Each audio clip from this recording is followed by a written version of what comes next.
आपको रोजगार देने के लिए 50,000 करोड़ रुपए खर्च किए जाने।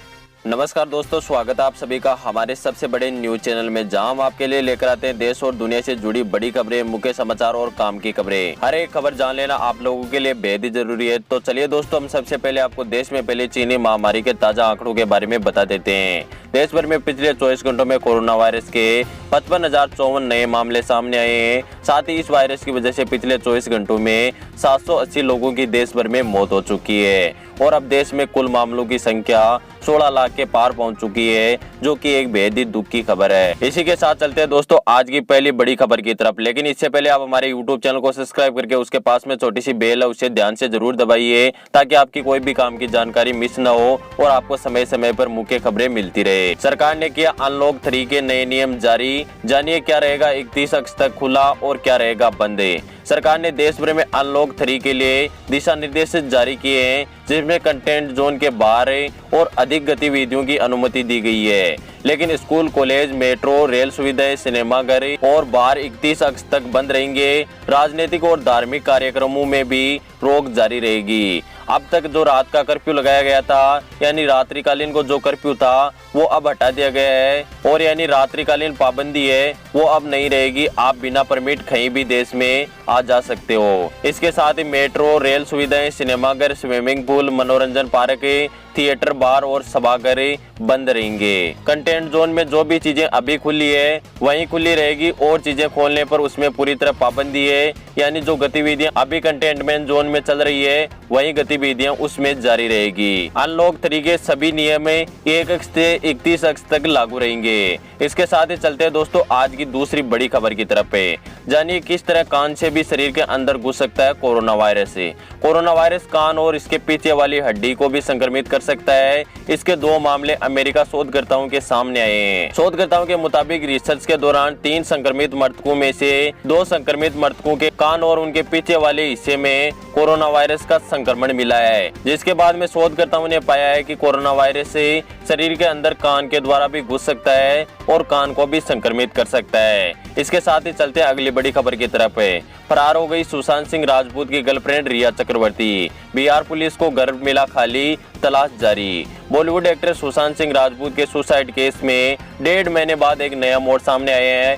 सुशांत सिंह राजपूत के पिता के सिंह ने बेटे की गर्लफ्रेंड और एक्टर रिया चक्रवर्ती के खिलाफ पटना में FIR दर्ज करवाई थी। सुशांत के पिता ने रिया चक्रवर्ती पर कई आरोप लगाए थे, जिसके बाद में रिया चक्रवर्ती पर गिरफ्तारी की तलवार लटक रही थी। सुशांत सिंह के पिता ने रिया चक्रवर्ती पर उनके बेटे के बैंक खाते से 15 करोड़ रुपए निकाल लेने का आरोप भी लगाया था। वहीं सुशांत सिंह के पिता की शिकायत के बाद में अब बिहार पुलिस ने भी जांच तेज कर दी है। लेकिन इस बीच अब जानकारी आई है कि रिया चक्रवर्ती घर पर नहीं है, जिसके बाद में कई तरह के सवाल रिया चक्रवर्ती पर उठ रहे हैं और उनका घर अभी तक खाली मिला है। इसका मतलब ये है कि रिया चक्रवर्ती गिरफ्तारी के डर से घर से फरार हो गई है। आगे इस मामले में कोई अपडेट आता है तो हम आपको जरूर बताएंगे। इसके साथ ही चलते अगली बड़ी खबर की तरफ है। 5 अगस्त को होगा राम मंदिर का भूमि पूजन। देखिए कितना भव्य बनेगा यह राम मंदिर।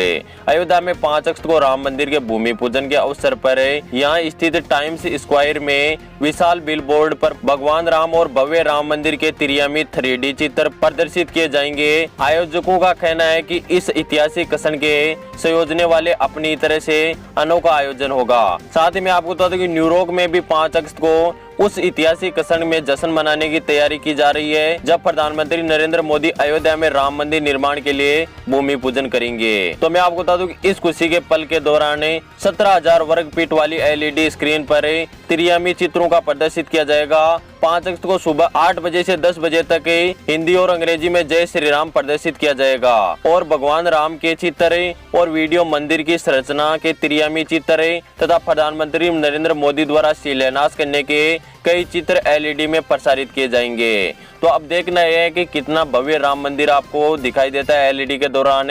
उसमें जो संपूर्ण मंदिर का नक्शा है वो LED के माध्यम से दिखाया जाएगा और उस LED की आकृति है 17,000 वर्ग फीट। आप सोच सकते हो कि कितनी बड़ी LED में भगवान राम मंदिर के जो चित्र है वो भी दिखाए जाएंगे। साथ ही प्रधानमंत्री नरेंद्र मोदी भूमि पूजन करेंगे, वो भी वीडियोज उसी एलईडी में दिखाए जाएंगे। इसके साथ ही चलते हैं अगली बड़ी खबर की तरफ।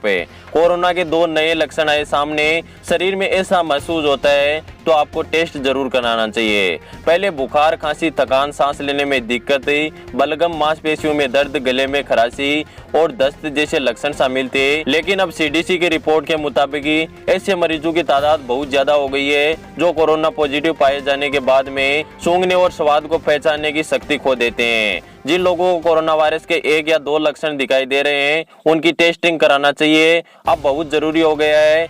ऐसे में कई मामले सामने आए हैं जहां पर मरीजों को खांसी, बुखार की समस्या नहीं हो रही है, लेकिन वह सूंघने और स्वाद पहचानने की क्षमता खो चुके हैं। तो आपको भी शरीर में ऐसे लक्षण दिखाई देते हैं तो आपको एक बार कोरोना टेस्ट जरूर करवाना चाहिए। इसके साथ ही चलते हैं अगली बड़ी खबर की तरफ।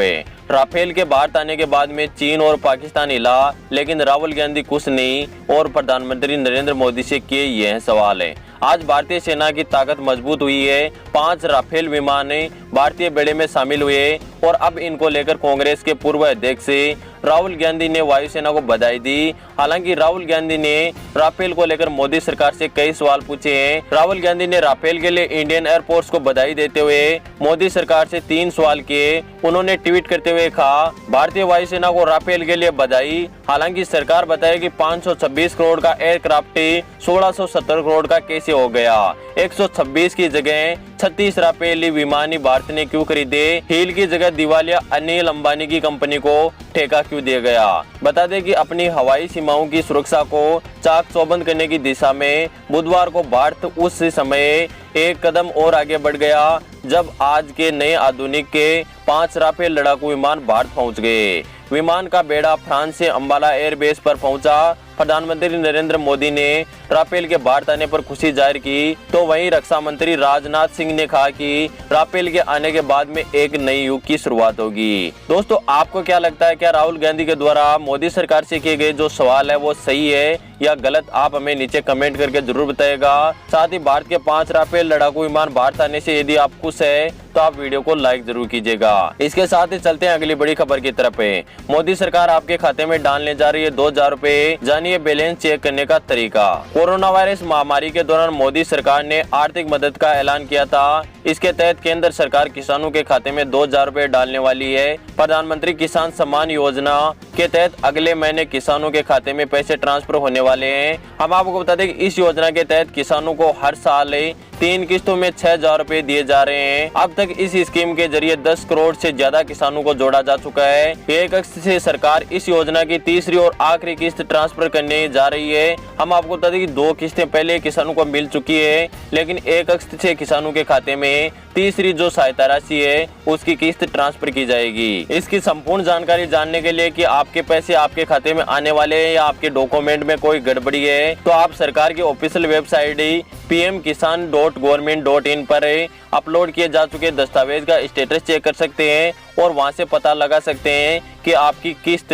कब तक आपके खाते में पहुंच जाएगी। तो दोस्तों, मोदी सरकार का यह कदम आपको कैसा लगा, आप हमें इसके साथ ही चलते अगली बड़ी खबर की तरफ है। बिहार में बाढ़ ग्रसित इलाके में हर एक प्रभावित परिवार को सरकार की ओर से 6,000 रुपए देने की प्रक्रिया शुरू हो गई है। राहत शिविरों में ही प्रभावित लोगों की सूची बनाई जा रही है। नकदी के साथ जिनका घर, कपड़ा और बर्तन को नुकसान हुआ है उन्हें इसी हफ्ते पैसे मिलने की संभावना है। आपदा प्रबंधन ने प्रभावित की सूची को अंतिम रूप देने की तैयारी शुरू कर दी है, जबकि फसल व पशुओं के नुकसान की जानकारी सामने आने के बाद में प्रभावित लोगों को उनका मुआवजा भी दिया जाएगा। इसके साथ ही चलते अगली बड़ी खबर की तरफ है। पेरेंट्स के लिए खुशखबरी, लॉकडाउन में स्कूल फीस के मुद्दे पर हाई कोर्ट ने सुनाया अहम फैसला। छत्तीसगढ़ हाई कोर्ट ने लॉकडाउन के दौरान अभिभावकों से वसूली करने जाने वाली स्कूल फीस पर बड़ा फैसला सुनाया है। कोर्ट ने सोमवार को राज्य शासन के उस आदेश को निरस्त कर दिया जिसमें कहा गया था कि निजी स्कूलें लॉकडाउन के दौरान फीस की वसूली स्थगित रहेगी और शिक्षकों को निजी संस्थाओं के द्वारा वेतन देना अनिवार्य है। लेकिन इसके बाद में मैं आपको बता दूं, अभिवक्ता आशीष श्रीवास्तव ने मंगलवार को इस संबंध में जानकारी देते हुए कहा कि छत्तीसगढ़ हाईकोर्ट के एकल पीठ ने स्कूल फीस से जुड़े राज्य शासन के आदेश को निरस्त कर दिया है, लेकिन साथ ही स्कूल और अभिभावक दोनों को राहत पहुंचाने के लिए लॉकडाउन की अवधि में सिर्फ स्कूलें ट्यूशन फीस ही ले सकती है और जो नॉर्मल फीस होती है उसकी अभी तक जो स्कूलें हैं वो वसूली नहीं कर सकती, उसको स्थगित कर दिया गया है। यानी लॉकडाउन खुलने के बाद में स्कूलों को नॉर्मल फीस दी जाएगी, जब तक स्कूलें फीस ट्यूशन फीस की वसूली जरूर कर सकती है। इसके साथ ही चलते अगली बड़ी खबर की तरफ पे। कोरोना वायरस को ध्यान में रखते हुए रेल मंत्रालय ने बदले अपने नियम, स्टेशन पर यात्रा से 90 मिनट पहले पहुंचना होगा। कोरोना संकट में यात्रियों की सुरक्षा के लिए भारतीय रेलवे ने नियमों में बदलाव किया है। रेलवे प्रशासन ने कहा है कि यात्रियों को 90 मिनट पहले स्टेशन पहुंचना होगा। ऐसा इसलिए क्योंकि स्टेशन पर पहुंचने के बाद में यात्रियों की थर्मल स्क्रीनिंग और सैनिटाइज किया जा सकता है। रेलवे ने साफ तौर पर कहा है कि बिना थर्मल स्क्रीनिंग और सैनिटाइज के यात्रियों को ट्रेन में बैठने की अनुमति नहीं दी जाएगी, चाहे उनकी ट्रेन निकल भी जाए।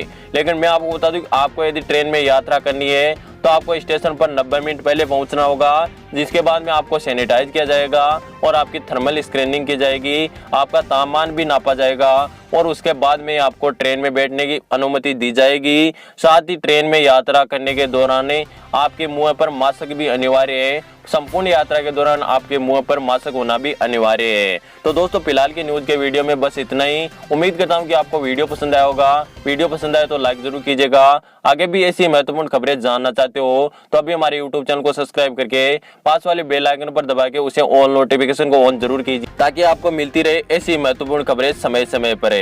मैं मिलता हूँ किसी नेक्स्ट न्यूज वीडियो में, तब तक के लिए धन्यवाद। जय हिंद, वंदे मातरम।